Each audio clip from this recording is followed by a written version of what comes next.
আলোচনায় বসতে সরকারকে 8টি শর্ত দিয়েছেন কোটা আন্দোলনকারী নেতারা। গেল রাতে রাষ্ট্রীয় অতিথি ভবন পদ্মায় আইনমন্ত্রী, শিক্ষামন্ত্রী ও তথ্য প্রতিমন্ত্রীর সাথে দেখা করেন 3 সমন্বয়ক। এ সময় সব মামলা প্রত্যাহার সহ 8 দফা দাবি তুলে ধরেন তারা।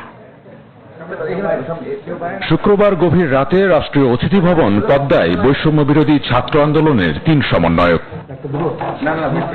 গণমাধ্যমে তারা বলেন, সংলাপ করতে নয় বরং ইন্টারনেট সংযোগ বন্ধ থাকায় নিজেদের দাবি দাওয়া পেশ করতেই তাদের এই আশা। ইন্টারনেট সরবরাহ বন্ধ রয়েছে, তা আমাদের কর্মসূচি জানানোর জন্য আমাদের সবচেয়ে শক্তিশালী মাধ্যম ছিল সামাজিক যোগাযোগ মাধ্যম। যেহেতু আমাদের কর্মসূচি আমরা প্রকাশ করতে পারছি না, কারফিউ যেহেতু জারি হয়ে গিয়েছে, তখন আমরা দেখেছি সারা দেশের প্রতি আমাদের যে বার্তাটি রয়েছে, আমাদের বার্তাটি স্পষ্ট করা উচিত। এই বার্তাটি স্পষ্ট করার জন্য আমরা শুধু আমাদের যে দাবিগুলো রয়েছে, এই দাবিগুলো পৌঁছে দেওয়ার জন্য এখানে এসেছি।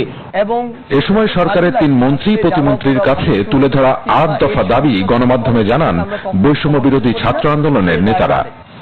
আমরা আজকে কোনো সংলাপ নয়, কোনো আলোচনা নয়, শুধু আমাদের যে দাবিগুলো পৌঁছে দিতে এসেছি সেই দাবি ছিল 8টি। আমি 4টি উপস্থাপন করছি এবং আমাদের আরেকজন সহসমন্বয়ক বাকি 4টি উপস্থাপন করবেন। 1, তদন্ত সাপেক্ষে আইন শৃঙ্খলা বাহিনী সহ যারা দায়ী ব্যক্তি, যারা আমাদের ভাইদের হত্যা করেছে, তাদের বিরুদ্ধে মামলা দায়ের করতে হবে, তাদেরকে গ্রেফতার ও দ্রুত সময়ে বিচার করতে হবে। শহীদ ভাইদের পরিবারকে আর্থিক সহযোগিতা, মাসিক ভাতা ও পিতামাতার মতামতের ভিত্তিতে পরিবারের একজন সদস্যকে চাকরির নিশ্চয়তা দিতে হবে। 2 নম্বর দাবি, ছাত্রলীগকে উস্কে দেওয়ার জন্য এবং আইন শৃঙ্খলা বাহিনীকে হামলার নির্দেশনার জন্য তদন্ত সাপেক্ষে সরকারের সংশ্লিষ্ট ব্যক্তিকে বিচারের আওতায় আনতে হবে।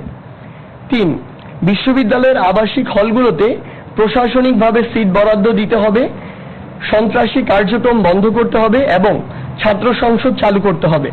4, সকল বিশ্ববিদ্যালয় থেকে আইন শৃঙ্খলা রক্ষাকারী বাহিনীকে অপসারণ করে বিশ্ববিদ্যালয়ে সাধারণ শিক্ষার্থীদের জন্য নিরাপত্তা নিশ্চিত করে আবাসিক হলগুলো খুলে দিতে হবে।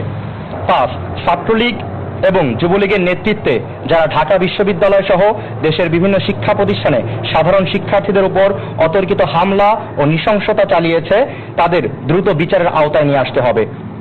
6, যে সকল বিশ্ববিদ্যালয়ের প্রশাসনের নীরব ভূমিকার কারণে শিক্ষার্থীদের উপর হামলা হয়েছে, সেই সব বিশ্ববিদ্যালয়ের ভিসি ও প্রক্টরকে পদত্যাগ করতে হবে, যেমন ঢাবি, জাবি, রাবি সহ অন্যান্য বিশ্ববিদ্যালয়। কোটা সংস্কার আন্দোলনকে কেন্দ্র করে দায়েরকৃত সকল মামলা প্রত্যাহার করতে হবে। 8, আন্দোলনের সাথে জড়িত শিক্ষার্থীদের সকল ধরনের রাজনৈতিক, আইনি বা বিশ্ববিদ্যালয়ের প্রশাসন কর্তৃক একাডেমিক হয়রানি না করার নিশ্চয়তা দিতে হবে।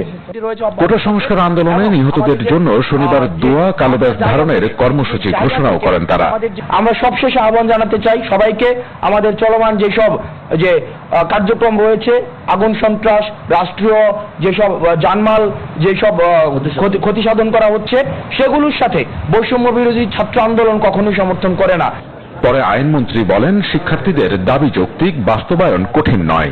কোটার যে পরিমাণের কথা তারা বলেছে, সেটা তাদের আমরা দেখেছি এবং দেখে তার একটা যৌক্তিক সমাধানে যাওয়া সম্ভব বলে আমরা মনে করি।